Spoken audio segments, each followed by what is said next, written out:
more flexibility to help you really understand critical ideas.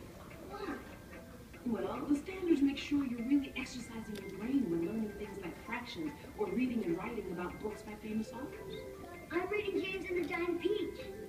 And while you read that, a student in another school may be reading Charlotte's Web. But you'll both be learning to read carefully, looking for clues, like a detective. I'm like a detective. I can always find my mom's keys really fast. I bet you'll be good at meeting these standards, too. And we can measure your growth better along the way to find out. I'm about 4 feet tall.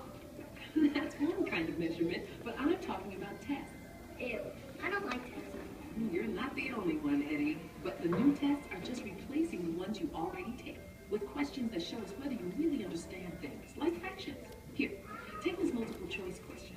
It's the kind you're used to seeing. You could guess and still have a 1 in 5 chance of getting it right.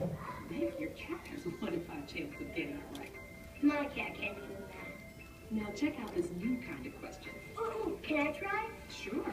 3 halves equals 1 and 1/2. That's here. Nice. You got that even though the answer wasn't staring you in the face. Staring rude anyway.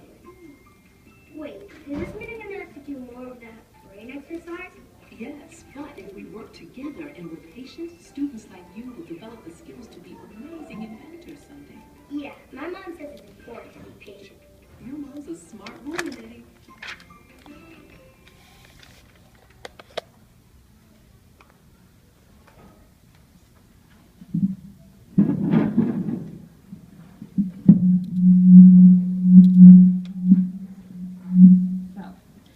So now we're going to take a look at the standards themselves.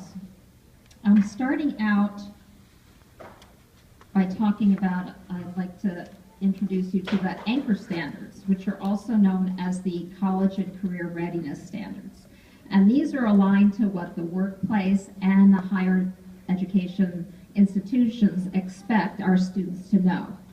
There are 32 anchor standards, and they start at kindergarten. So children are progressing towards those standards starting at the very beginning.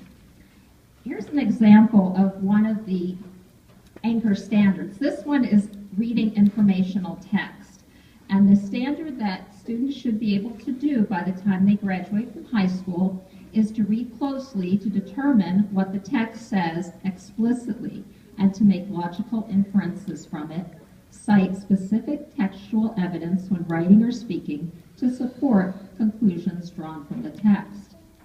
Now this is going to look different at each grade level. The next slide kind of gives you a little bit of an idea of what it might look like in some of the primary grade levels. That particular anchor standard, if a first grader is expected to know how to ask and answer questions about key details in text. And now as they go on to second grade, you'll notice in red is what's added to that. Now the second graders, they need to know the 5W questions and how, understanding key details in text and demonstrate that they do understand it. And then by third grade, they are also asking and answering questions coming from the text, but this time they're referring explicitly to the text as a basis for their answers.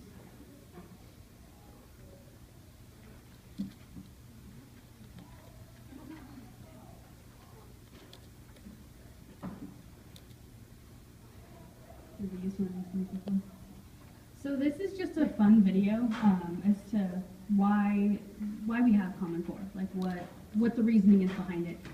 And just so you know, it stops very abruptly.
this just kind of shows you why in education we have to make shifts. We have to keep up with the times.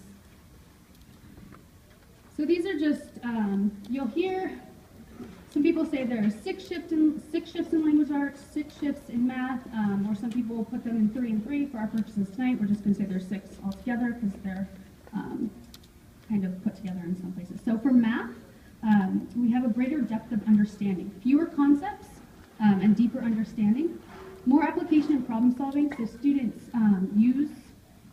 choose the appropriate concept for when they're doing math. And finally, less reliance on memorizing facts and procedures. That's not to say that they do not still memorize their math facts. That's really important. But it's just that we're not teaching them that trick to understand it, the trick to get it. We're actually teaching them the actual theory behind what they're doing. They're really understanding the concepts, not just that trick to get it done. In language arts, regular practice with complex texts and academic language. Reading, writing, speaking, grounded in evidence from texts, both literary and informational. This is really important. Before Common Core, we were really teaching about 80% literary in K4, and now it's 50-50. So we're doing literary text and informational. So we have a balance of the two. And then building knowledge through content-rich nonfiction. So we're using that nonfiction to build their knowledge because that's what they're going to be reading when they get into the higher grades. In your breakout sessions, we'll talk more about the shifts and their specific